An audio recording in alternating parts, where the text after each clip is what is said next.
before in what we're doing might not apply in other aspects. But it may apply in other things. That's the beauty of life. That's how fluid we are. Okay. Perception of balance. Let's start with the perception. There's three: perception. I'll talk about perception, emotion, and action.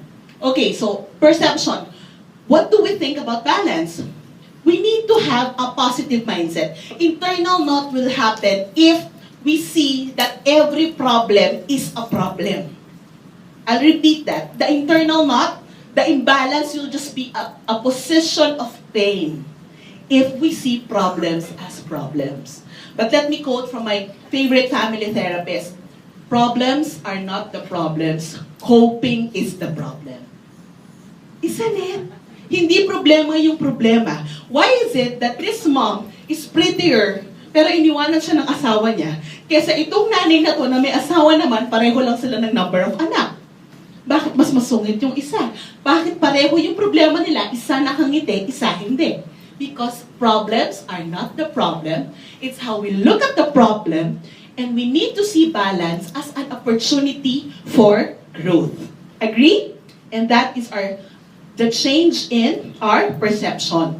So here, let me show you this. Ito yung pinaka-core of this. The perception of balance. Sometimes, we do what we want. We want to do what we want, right? And sometimes, there are things that what you think you ought to do and what you think you can do. Nangyari na ba sa inyo? Ang hirap, no? So ngayon, we have beliefs in this tree. Ano bang gagawin ko? Ano bang gusto kong gawin? Ang sarap sa Tagalog. Excuse me. Ano bang gusto kong gawin? Ano bang dapat kong gawin? Ano bang kaya kong gawin? I'll repeat that. Ano ba yung gusto kong gawin? Can you say that with me? Ano yung gusto kong gawin? Ano ba yung dapat kong gawin? Ano ba yung kaya mong gawin? You want to rest. Yes. For example, you want to rest. What do you ought to do? You have to cook, you have to tutor your child, and you have to upkeep the house. Kasi may bisita kayo bukas. Pero, alin dyan, yung kaya mo lang. Kaya ko lang mag-tutor. What do you do? If you are a person whose perception about balance is very rigid, na hindi, dapat tama yung rules. Bawal, sabi ng mom ko, bawal magpahinga hanggat hindi tapos lahat. Nagre-reklamo na yung tawag nila katawang lupa natin. Hindi ka ba matitigil? Because sometimes you just have to let go of those standards that we learned before.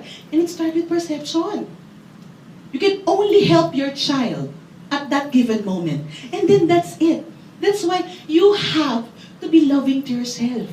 Because if you get stuck in this tree, what happens? Even your emotions gets affected. Kaya nagkakaroon ng the perception and the condition brings the emotion. Ano yung favorite emotion natin? The mommy guilt. Either we choose between, we have a choice between, can we read this please? Peace and satisfaction, or judgment and guilt. Yung bang, okay na to, I'm at peace. Sometimes, of course, we want a higher standard. Sometimes, of course, gusto natin ma-perfect, ayos lahat. But sometimes, we just have to let go of that and be easy on ourselves. Alam niyo kung sino pinakamahirap nating kalaban? Alam niyo naman pala eh. Again. Sino ang pinakamahirap nating kalaban? Sarili natin. I agree with that. Especially, yung mga mommies, pag nagpe-prepare ng birthday ng anak yan, dun lumalabas yung OCness. When you travel, dun lumalabas yung OCness. But hey, maraming unexpected pag may anak. Right? So, either you choose to let go for peace and satisfaction to happen, or you continue being guilty because you did not finish your task. Because you keep judging yourself that you did not do enough. So here, if your emotions are already cluttered, first, you have to be aware. You have to declutter. Kung nagde-declutter kayo sa bahay, same with your emotion. Is that guilt needed at this certain time? No. Remove it. Is it being harsh on yourself. Need it? No, remove it. So here, you also have to set emotional boundaries. Meron ba tayong isang kalaban? Kasi baka kung ano na lang ang sabihin nila eh. That's your emotional boundary. Will you be affected by what other people think of you? But in reality, hindi naman sila yung naglilinis, hindi naman sila yung kakain.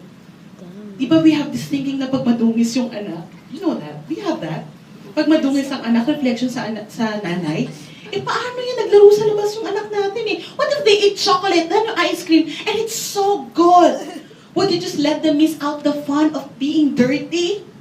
Just because there's a reflection in the society that it's not good?